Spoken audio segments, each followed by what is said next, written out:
Empuraan re edited വേർഷന്റെ ആദ്യ പ്രദർശനം തിരുവനന്തപുരത്തെ ആർട്ടെക് മാളിൽ നടന്നു. ഡൗൺലോഡിംഗ് പൂർത്തിയായ തിയേറ്ററുകളിൽ ഇന്നു മുതൽ പുതിയ പതിപ്പിന്റെ പ്രദർശനമാണ് നടക്കുക. 24 ഭാഗങ്ങൾ വെട്ടിയ ചിത്രത്തിൽ നിന്നും 2 മിനിറ്റ് 8 സെക്കൻഡാണ് കുറഞ്ഞത്. വിവരങ്ങളുമായി മീര മനോഹരൻ ചേരുന്നുണ്ട്. മീര, ഈ വെട്ടിക്കളഞ്ഞ കാര്യങ്ങൾ എന്തൊക്കെയാണ് എന്ന് മനസ്സിലാക്കാൻ വേണ്ടി വീണ്ടും ഒരിക്കൽ കൂടി കാണാമെന്ന് ആളുകൾ തീരുമാനിക്കുമോ എന്നതാണ് സംശയം. എന്തായാലും ഇതേക്കുറിച്ച് പ്രേക്ഷകരുടെ ഒരു അഭിപ്രായം എന്താണ് കൂടുതൽ വിവരങ്ങൾ?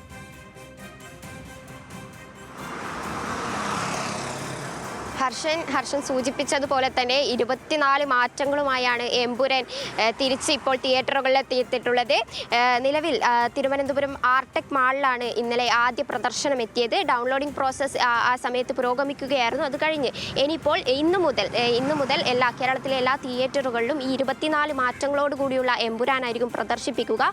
ഗുജറാത്ത് കലാപം ചിത്രത്തിൽ പരാമർശിക്കുന്ന സാഹചര്യത്തിലായിരുന്നു, സംഘപരിവാർ ഉൾപ്പെടെയുള്ളവർ രംഗത്ത് വന്ന സാഹചര്യത്തിലായിരുന്നു ഈ അണിയറ പ്രവർത്തകർ ഉൾപ്പെടെ ഈ എമ്പുരാനിൽ ഒരു തിരുത്തലിലേക്ക് എന്ന നയത്തിലേക്ക് എത്തിയത്. എന്ത് തന്നെയായാലും 24 മാറ്റങ്ങളാണെന്ന് മനസ്സിലാക്കാൻ സാധിക്കുന്നു. അതിൽ തന്നെ പ്രധാനമായും ഈ ചിത്രത്തിലെ പ്രധാന വില്ലനായ ബജ്രംഗി എന്ന കഥാപാത്രത്തിന്റെ പേര് അത് ബൽരാജ് എന്ന് മാറ്റിയിട്ടുണ്ട്. കൂടാതെ ഈ സിനിമയുമായി ബന്ധപ്പെട്ടുകൊണ്ട് അവസാനം കാണിക്കുന്ന നന്ദി കാർഡിൽ കേന്ദ്രമന്ത്രി സുരേഷ് ഗോപിയുടെ ഉൾപ്പെടെ പേരുണ്ടായിരുന്നു. അത് നീക്കം ചെയ്തു എന്നുള്ള വിവരം കൂടി ലഭിക്കുന്നുണ്ട്.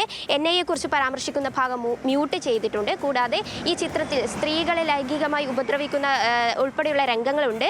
അതിൽ ഗർഭിണിയായ സ്ത്രീയെ ഉപദ്രവിക്കുന്ന രംഗങ്ങളിൽ ഉൾപ്പെടെ ഒരു മാറ്റം വന്നിട്ടുണ്ട്. മൊത്തത്തിൽ 2 മിനിറ്റ് 8 സെക്കൻഡാണ് ഈ ചിത്രത്തിൽ നിന്ന് പിൻവലിച്ചിട്ടുള്ളത്. നമുക്കറിയാം, തുടക്കത്തിൽ മുതൽ വലിയ ഹൈപ്പ് കൊടുത്ത് ഇറങ്ങിയ ചിത്രമായിരുന്നു. ആ സാഹചര്യത്തിൽ ഉൾപ്പെടെ ചിത്രം പുറത്തിറങ്ങിയ സാഹചര്യത്തിൽ മറ്റുള്ള വിവാദങ്ങളിലേക്ക് കടക്കുകയായിരുന്നു. ഇന്നലെ ഹൈക്കോടതിയിൽ ഉൾപ്പെടെ ഈ ഒരു ചിത്രത്തിന്റെ പ്രദർശനം നിർത്തിവെക്കണമെന്നുൾപ്പെടെയുള്ള ഹർജികൾ വന്നിരുന്നു. എന്തായാലും ഹൈക്കോടതി അതിൽ അത്തരത്തിലൊരു നിലപാടിലേക്കല്ല എത്തിയത്. എന്ത് തന്നെ ആയാലും ഈ ചിത്രവുമായി ബന്ധപ്പെട്ടുകൊണ്ട് ഈ പുതിയ തിരുത്തൽ വന്നിട്ടുള്ള ചിത്രത്തിന്റെ പോസ്റ്റ് ഷെയർ ചെയ്യാനോ മറ്റു കാര്യത്തിൽ പ്രതികരിക്കാനോ തിരക്കഥാകൃത്ത് തയ്യാറായിട്ടില്ല. നിർമ്മാതാവ് ഇന്നലെ പ്രതികരിച്ചിരുന്നു. അതുതന്നെയാണ് മീര. മുരളി ഗോപി എന്തായാലും ഈ കാര്യത്തിൽ പ്രതികരിക്കാൻ തയ്യാറായിട്ടില്ല എന്നതാണ് കൗതുകകരമായ ഒരു കാര്യം.